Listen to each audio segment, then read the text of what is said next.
Hey everyone, it's Flak. I've been a bit silent on some of the news for Battlefield 1's next expansion, Turning Tides. I was visiting some relatives for the holidays and was AFK. Now I'm back and I want to talk about the DLC and specifically something you might have missed in the Turning Tides teaser.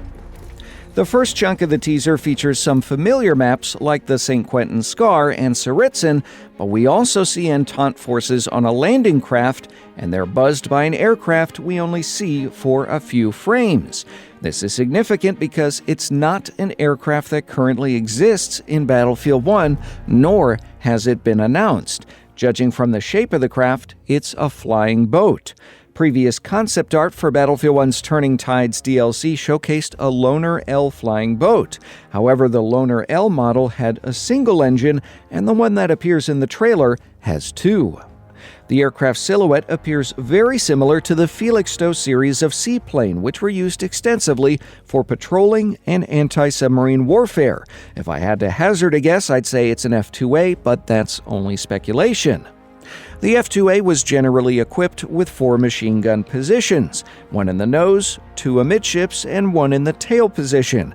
It was also armed with 2 460-pound bombs. Such a loadout would place the flying boat somewhere between the Caproni CA-5 and the Ilya Muromets in the bomber meta of Battlefield 1.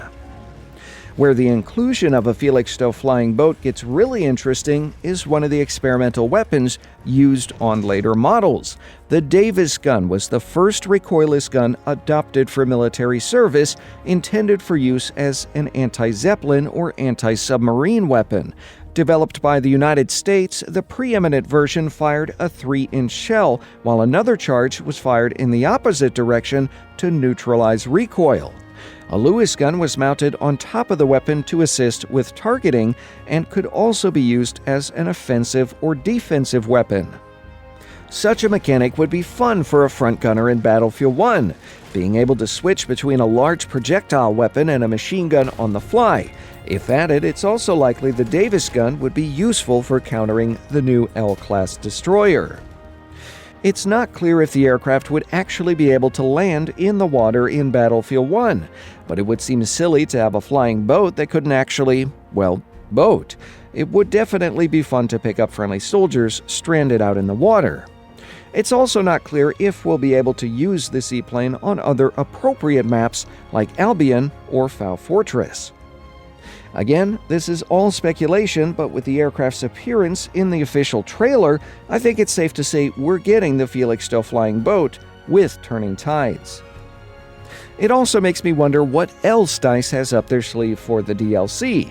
I've long hoped to see submarines return to Battlefield, and given that the Felixstowe seaplanes were used to counter U-boats, I'm still hopeful. Unfortunately, there's no sign of depth charges for the L-class destroyer on the most recent build on the Battlefield 1 community test environment. So, what are your thoughts on a flying boat coming to Battlefield 1? What about the Davis gun? And would you still like to see submarines? Tell me in the comments. A big thanks to Supreme X11 for the cinematic shots of the L-class destroyer in Battlefield 1. If you haven't already, do check him out with the links in the video description.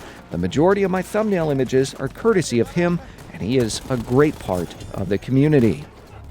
If you enjoyed this video, leave a like, share on social media like Facebook and Twitter, and be sure to subscribe. Turn on notifications for the latest news on Battlefield 1. To take your Battlefield 1 game to the next level, check out the Battlefield 1 Ultimate Utility app with a link in the video description. Thanks for watching.